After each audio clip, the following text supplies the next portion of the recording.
Quê? Que tem um cachorro? Ah, depois. Porta fechada, porra, tô falando. Review da semana passada foi tirado do ar por direitos autorais. E eu acho que eu sei por quê. Eu inventei de colocar as ceninhas do anime um pouquinho maiores do que eu costumo colocar. Eu costumo ali botar em 50%, deixar assim um retângulozinho bem simpático. Só que eu falei, não, vou aumentar aqui para 55% porque eu acho que tá muito pequeno. Arrisquei. E aí, não adiantou, né? Acabou sendo tirado do ar. Dessa vez eu vou colocar menos cenas para evitar e também com um tamanhozinho reduzido para não correr o risco novamente. Vamos ver, né? Os outros reviews anteriores dos episódios anteriores deu tudo certo, continuou no ar. Então eu acredito que não vai ter nenhum problema se eu não quiser arriscar novamente, né? Então, mas mesmo assim, para evitar um pouco mais ainda, eu vou deixar trechinhos até bem menores do que eu costumo colocar, até no máximo uns 10, 15 segundos aí para evitar, né? Então me perdoem se não passar tantas cenas assim do anime. Mas vamos começar, galera, a falar desse episódio, porque novamente Boku no Hero conseguiu me emocionar. O episódio começa com o Fat Gun e o Kirishima, eles sendo separados do grupo que eles estavam, né? O Aizawa ia ser o alvo, mas aí acaba que o Fat Gun se joga na frente, depois o Kirishima a gente descobre que ele também se jogou na frente e acabou sendo isolado junto, então acabou que meio que casou essa coincidência dos dois, né? Que já estavam meio que formando uma dupla ali, né? Inicialmente, acabaram também se isolando nessa parte agora do episódio e eles tendo que lutar sozinhos. E gente do céu, o que foi esse final, galera? Eu confesso, gente, eu me emocionei um pouquinho. Eu me emocionei um pouquinho porque a forma como o Boku no Hero consegue ser profundo na sua simplicidade muitas vezes. Olha só que reflexão genial, né? Profundo na sua simplicidade muitas vezes, ele ainda consegue fazer a gente se emocionar e no final não teve como. Foi muito emocionante aquele final onde eles conseguem derrotar os vilões lá. Mas eles são separados do grupo principal e logo no começo da batalha vem um random aleatório, que a princípio era um maluco qualquer, ele deu uma porrada nos braços do Kirishima no modo Unbreakable e o modo Unbreakable se tornou Breakable, porque ele foi quebrado, os braços dele foram quebrados e eu fico... Mano do céu, mas como é que funciona a recuperação desses braços? Porque o cara consegue ser quebrado, mas... E daí? Como é que acontece depois? É como se fosse, sei lá, mano, se eu quebro um dente, por exemplo, eu tenho que botar resina, não vai crescer naturalmente depois. Mas enfim, né, as regras do mundo real não se aplicam necessariamente a Boku no Hero, então ele pode ter, mesmo assim, um grau de regeneração como se fosse uma pele normal da gente, que a gente também tem pelo menos algum grau. Só que aquilo, além de quebrar os braços dele, quebrou também a moral. Ali momentaneamente, aquilo foi o que pesou mais ainda, aquilo quebrou a moral do Kirishima, ele ficou destruído, tanto física quanto moralmente ali no episódio, que o cara assim, a forma como ele ficou desesperado, sem conseguir fazer mais nada, porque o grau de confiança que ele tava, confiança que eu falei, né? Confiança que ele tava antes daquela luta era absurdo. Ele tá, mano, agora eu cheguei pra ficar, agora eu cheguei pra quebrar todo mundo na porrada mesmo. Mas não, logo na primeira batalha, depois que ele invade nessa missão que tem uma importância grandiosa ali, né, pra toda a história, ele vai lá e acaba se ferrando na primeira batalha. Tudo bem, teve a batalha anterior e tal, que realmente teve um grau de dificuldade até mediano, ele conseguiu derrotar o cara, mas agora, dentro da operação mesmo oficial, logo o primeiro papel dele, a primeira atuação dele, ele já começa se ferrando dessa forma. Então, olha como é a responsabilidade pesando em cima dele e o espírito dele completamente quebrado ali. A forma como retrataram isso no episódio, como o semblante dele estava destruído, demais, foi demais aquilo ali, foi demais. Realmente passa a sensação que era para ser passada e logo depois começa o que é o flashback motivacional. Assim como teve no episódio passado com o Sun Eater, né, tendo o flashback motivacional para ele dar o golpe final depois, no finalzinho do episódio, a mesma coisa, só que nesse caso não foi o Kirishima que deu o golpe final. Quem foi que fez isso foi o Fat Gun, que outro personagem.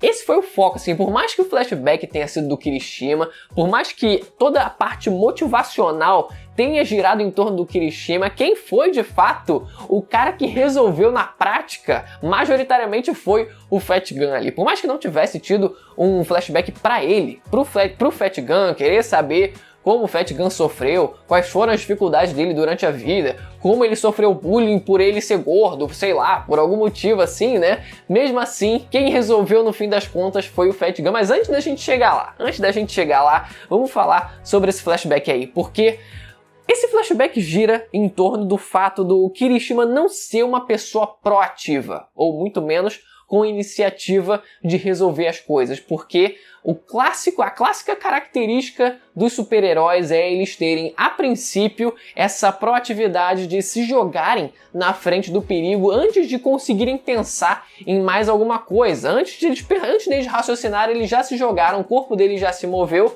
como a gente viu acontecer com o Midoriya no começo do anime, né, no primeiro episódio, ele fazendo isso. Então, isso é natural dos super-heróis porque eles precisam agir, eles precisam se colocar na frente do perigo, eles precisam agir rápido, senão tudo vai pro caralho, né? Não tem nem o que fazer, as coisas não vão acontecer. Só que Boku no Hero, com esse episódio, traz essa reflexão pra gente, né? Assim como com o Midoriya trouxe outra reflexão, que é o fato de um garoto sem superpoderes pode se tornar um super-herói? E aí tem a grande ironia, né, do All Might ter falado que sim, e no final acabar ter dado os poderes pra ele, então meio que, você poderia ter se tornado sem superpoder nenhum, né? Mas toma aqui esse poder bom pra caraca aí pra te ajudar, por que não?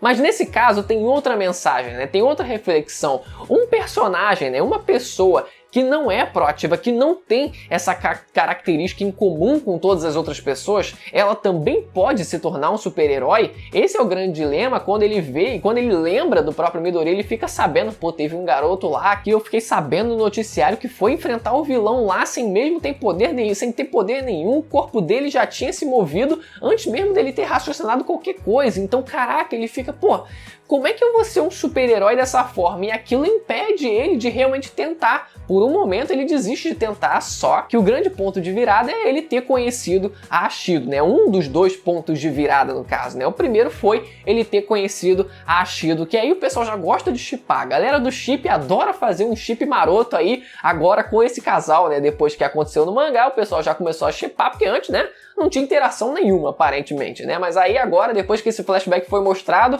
o chip, oh meu Deus do céu! Ai, porque eles têm que ser o casal, meu. Tá, enfim, né? Vamos falar de coisa séria aqui, O Kirishima, ele se vê numa situação onde um vilão tá meio que amedrontando algumas garotinhas lá, ele queria saber sobre uma tal de agência de super-heróis. Não acho que seja pra procurar emprego, né? Acredito que fosse pra destruir a agência, mas enfim, a gente não sabe exatamente o que ele queria fazer lá e realmente não importa. Foi só uma situação casual onde um vilão simplesmente estava amedrontando algumas garotas e ele precisava agir. Só que ele não teve coragem, ele não conseguiu fazer isso. Quem teve que agir foi a Ashido. A Ashido, ela toma essa iniciativa de ir contra o vilão e pelo menos conseguir despistar ele de lá e mandar ele para a delegacia sem que ele soubesse para onde ele estava indo, né? Então pelo menos já ia tentar resolver de alguma forma. E depois que o vilão vai embora, por mais que ela tivesse aparentado toda a coragem que ela aparentou pro vilão, depois ela simplesmente desaba no chão assim, morrendo de medo, com as pernas tremendo, e o Kirishima, ele percebe, caraca, mano, mas como é que ela conseguiu fazer aquilo mesmo estando com todo o medo que ela mostrou ter agora? Mesmo com todo esse medo, ela conseguiu enfrentar aquele vilão, por mais que não fosse, né, um combate direto, corpo a corpo, uma luta mesmo, mas ela enfrentou aquele vilão. E o segundo ponto de virada foi quando ele viu a entrevista do grande ídolo deles, que sempre esqueço o nome dele, né? É o outro Riot. Qual é o nome? O Crimson Riot, que também tem uma habilidade ali de endurecimento muito parecida com a dele, né? Parece o hack do armamento do One Piece, né? Que ele consegue deixar uma parte do corpo dura e preta. Esse herói, ele dá uma entrevista falando sobre sentir medo, né? Se esse herói ele não sentia medo de enfrentar os vilões, o que acontecia?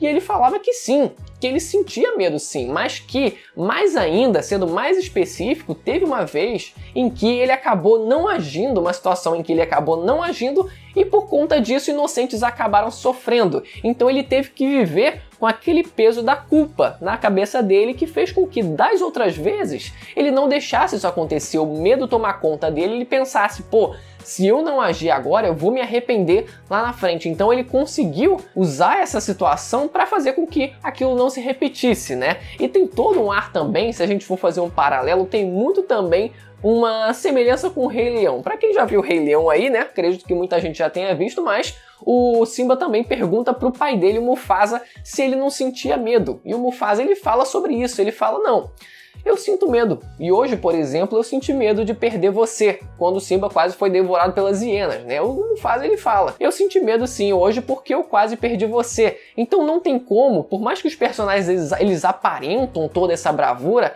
eles evitarem sentir medo, porque faz parte do ser humano. O ser humano que não sente o medo, muito provavelmente já vai ter morrido há muito tempo, porque ele vai se meter em perigos ainda mais extremos que uma hora não vai dar certo, uma hora ele vai acabar se ferrando. E o curioso dessa relação do Kirishima com a Ashido é que geralmente a gente tem o oposto no shonenzão de batalha, né? Normalmente é a figura masculina que é aquela figura de bravura, que não tem medo nenhum, que enfrenta o oponente, e a garota que é aquela medrosa, que não consegue fazer as coisas, como por exemplo a Yayoi Orozu lá, né? Por exemplo, ela que tem todo esse cagaço imenso. Ela é o estereótipo perfeito ali de personagem que poderia ser mais, mas que é toda... Mas no caso do Kirishima e da Ashido, não. Subverte esse padrão ainda mais, um padrão ainda mais forte, quando a gente para pra pensar que o Kirishima ele tem toda essa pegada de machão, né, de jovem machão, de estereótipo machão, que ele tem que ser bravo, que implicitamente tá no personagem, ele tem que ser bravo, ele tem que mostrar bravura, ele não pode ter medo. Então essa é uma relação de desconstrução, Boku no Hero trabalhando desconstrução do shonen. Veja só vocês. E depois do flashback motivacional, onde supostamente a dupla do Kirishima com o Fat Gun seriam dois personagens muito bons em defesa, contra uma dupla que seria muito boa em defesa e ataque, na verdade não era bem assim, porque além do Kirishima ele ter um pouco mais de força para conseguir usar a defesa dele, que foi isso que ele fez, né? O máximo que o flashback motivacional dele serviu foi para conseguir durar um pouco mais de tempo, óbvio que o tempo necessário para fazer com que o Fat Gun conseguisse converter a energia dele, né, num ataque que fosse capaz de finalizar o oponente e que o Fat Gun também pudesse perder uns quilinhos, galera. É muito da hora quando a gente vê um negócio desse, porque olha só o físico, meu amigo. Olha só o físico do Fat Gun quando ele fica no shape maroto dele assim, meu amigo. Tá parecendo eu aqui, ó. Agora que tô malhando tem um mês aqui, tá parecendo eu.